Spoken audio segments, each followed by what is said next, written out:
भारत के रिश्तों के बारे में पढ़ेंगे। चाइना जो है वो किस प्रकार से भारत के साथ में शुरुआत में संबंध रखता है और फिर धीरे धीरे देखते देखते चाइना किस प्रकार से भारत के ऊपर हमला करता है, ये चीज भी अपन देख लेते हैं। मेरे साथियों, भारत जो है वो किसका पड़ोसी? चाइना का पड़ोसी। चाइना के साथ में संघर्ष कैसे हुआ और चाइना के साथ में संघर्ष होने के बाद किस से शांति को स्थापित किया गया। चाइना धीरे धीरे प्रगति करता रहा, भारत भी प्रगति करता है। आपको पता होना चाहिए चाइना जो है मुख्य रूप से 1949 ईस्वी में कम्युनिस्ट पार्टी के साथ अपना संपर्क स्थापित करता है और यहाँ पे सरकार चलाता है। भारत जो है वो 1947 ईस्वी में अपनी सरकार का नेतृत्व करना शुरू कर देता है। मेरे साथियों, 1949 ईस्वी में चाइना में कम्युनिस्ट पार्टी की सरकार बनी और धीरे धीरे प्रगति होती गई। अब अपन देखते हैं आगे। भारत के जो प्रधानमंत्री थे जवाहरलाल नेहरू ने ज्यादा संपर्क जो है वो किसके साथ में साधना शुरू कर दिया? चीन के साथ। जवाहरलाल नेहरू जो है वो आदर्शवादी व्यक्ति हैं, यानी इनका मानना है कि हमें ज्यादा से ज्यादा प्रगति करनी है, हमें ज्यादा से ज्यादा ऐसे विचारों को प्राथमिकता देनी है जिसमें देश की उन्नति हो सके। और आदर्शवादी जवाहरलाल नेहरू हथियारों के निर्माण को लेकर हमेशा शक के दायरे में रहते थे और इनका मानना था कि हथियारों का निर्माण कम से कम होना चाहिए। जवाहरलाल नेहरू एक ही बात बार बार कह रहे थे कि हमें गरीबी से लड़ना है। जवाहरलाल नेहरू एक ही बात कह रहे थे कि हमें अशिक्षा से लड़ना है। जवाहरलाल नेहरू बार बार कह रहे थे कि हमें बेरोजगारी से लड़ना है। जवाहरलाल नेहरू कह रहे थे कि हमें अपने देश का विकास करना है, हमें इस व्यवस्था में नहीं उलझना जो उस समय विश्व के जो शक्तिशाली देश है वो उलझे हुए थे।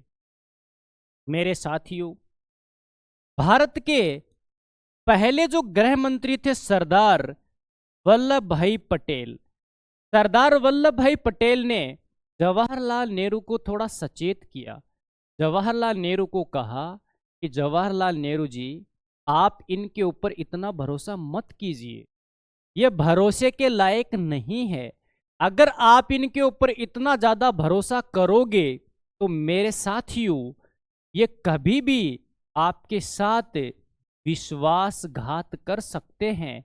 ये बात बार बार बोल रहे थे सरदार वल्लभ भाई पटेल जवाहरलाल नेहरू को। लेकिन जवाहरलाल नेहरू अपनी ही धुन में काम कर रहे थे। जवाहरलाल नेहरू का मानना था कि चाइना ऐसा कभी भी नहीं करेगा, चाइना हमें धोखा नहीं देगा। ये मानना किसका है?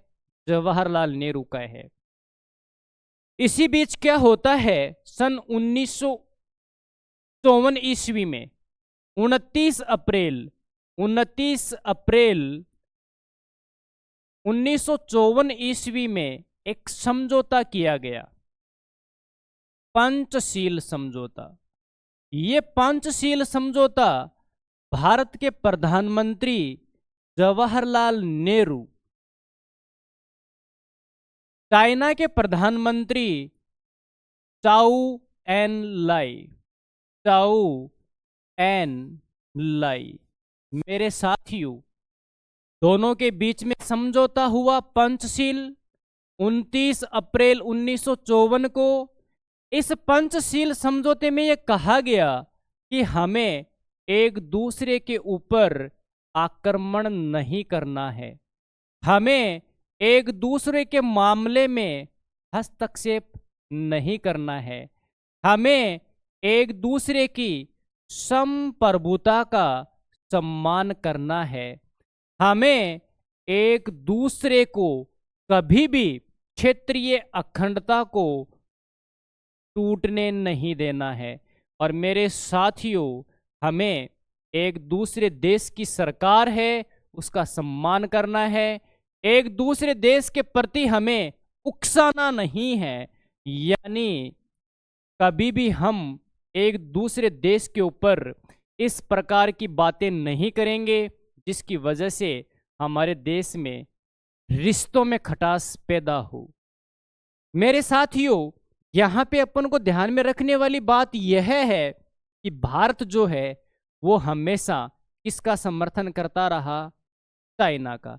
यहाँ पे आप देखिए 29 अप्रैल 1954 ईस्वी को पंचशील समझौता होता है जिसमें मुख्य रूप से 5 सिद्धांतों के ऊपर बात की गई थी। मेरे साथियों, भारत जो है वो लगातार चाइना के संपर्क में रहा, लेकिन मेरे दोस्तों, चाइना ने अपने नज़दीकी देश तिब्बत पर हमला कर दिया। तिब्बत पर हमला करके अपना नियंत्रण स्थापित कर लिया। और यह नियंत्रण सन 1950 में किया। किसने किया? चीन ने। कब किया? 1950 में। इसका भारत ने कोई विरोध नहीं किया। चाइना हमेशा से भारत को ये बोलता रहा और विश्व को बोलता रहा कि तिब्बत जो है वो चाइना का अभिन्न हिस्सा है। इस तिब्बत को लेकर किसी भी राष्ट्र को कोई अतिशयोक्ति नहीं होनी चाहिए, कोई संदेह नहीं होना चाहिए कि चाइना का ही हिस्सा है तिब्बत। 1950 ईस्वी में जैसे ही इसके ऊपर चाइना कब्जा करता है, और मेरे दोस्तों, भारत जो है वो लगातार इसका विरोध नहीं करता। ये आप देख लो मेरे दोस्तों, भारत जो है जब चाइना ने तिब्बत के व्यक्तियों के ऊपर लगातार अत्याचार करना स्टार्ट कर दिया, और ये अत्याचार जब बढ़ता गया तो तिब्बत के धर्म गुरु जो है, तिब्बत के धर्म गुरु जिनका नाम है दलाई लामा, ये दलाई लामा जो है वो शरण लेने के लिए भारत में आ जाते हैं, और शरण लेकर ये 1957 में आए। और जैसे ही 1957 ईस्वी में ये शरण लेने के लिए भारत में आए, अत्याचार चाइना का तिब्बत में बढ़ता गया। और ये दलाई लामा जब 1957 ईस्वी में भारत में आते हैं तो मेरे साथियों, भारत में इनको समझाया जाता है और वापस से तिब्बत भेज दिया जाता है। जैसे ही तिब्बत इनको भेजा जाता है तो उसके बाद चाइना जो है वो अपने अत्याचार को और बढ़ाना शुरू कर देता है। वो चाइना लगातार ये कहता रहा कि आप भारत में क्यों गए, भारत को ये कहा कि आपने उनको शरण क्यों दी।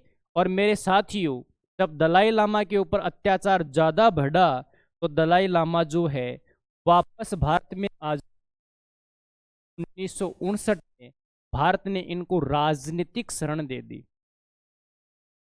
जैसे ही राजनीतिक शरण भारत ने इनको दी तो चाइना जो है वो आग बबूला हो जाता है, और चाइना मानता है कि भारत जो है वो उसके आंतरिक मामलों में हस्तक्षेप कर रहा है, रुकावट पैदा कर रहा है, और यह इसको बर्दाश्त नहीं होता, और चाइना इसका बदला लेना चाहता है।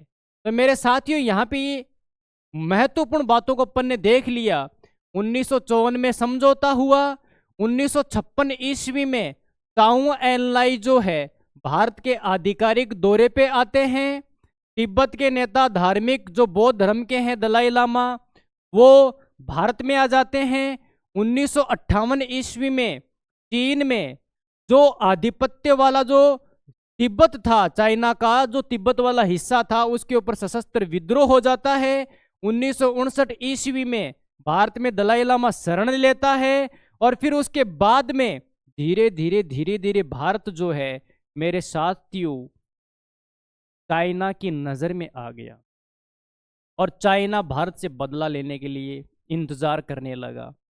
और वह मेरे साथियों उसको मौका मिलता है सन 1962 ईस्वी में। ये देखिए मेरे दोस्तों, चीन के साथ 1960 में सीमा विवाद उठा। नेहरू और माओ त्से तुंग के बीच बातचीत व्यर्थ साबित हो जाती है। मेरे साथियों, चाइना ड्रैगन है।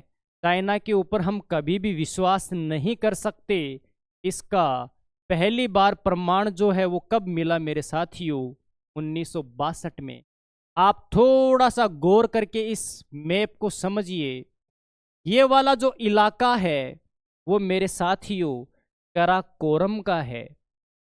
कराकोरम वाला जो इलाका है इसी के पास में एक अक्साई चीन है, ये लेह है, डेमचोक है, ये चाइना है पूरा का पूरा।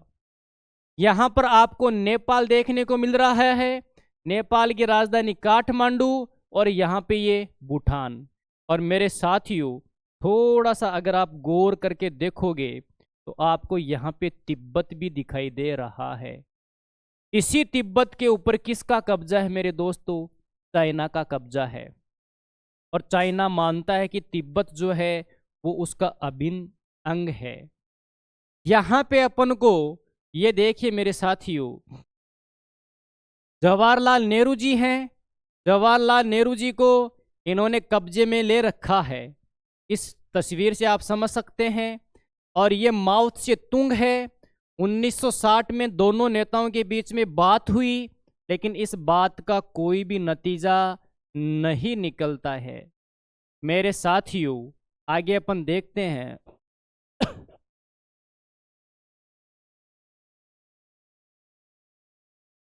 चीन जो है वो लगातार, ये अपन ने देख ही लिया कि लगभग अपना दावा कर रहा था। 1959 में राजनीतिक शरण मिलती है और फिर उसके बाद में इसी समय आपको पता होना चाहिए और अपन ने देखा भी था सन 1962 ईस्वी में विश्व में क्यूबा का मिसाइल संकट चल रहा था। क्यूबा का मिसाइल संकट। और आपको पता है दुनिया का ध्यान क्यूबा की तरफ है और चाइना का ध्यान भारत की तरफ है। भारत ने थोड़ा ज़्यादा विश्वास कर लिया था चाइना के ऊपर और चाइना ने 1962 में भारत के ऊपर हमला कर दिया। मेरे साथियों आगे अपन देखते हैं। यहाँ पे आप देखिए मेरे साथियों, 1900 एक छोटी सी फिल्म भी बनती है और इस फिल्म में बताया गया कि किस प्रकार से भारतीय सैनिकों ने, और एक सैनिक का नाम यहाँ पे लिखा हुआ है जिसका नाम है बहादुर सिंह, और कम्मो नाम की वहाँ की एक स्थानीय लड़की थी।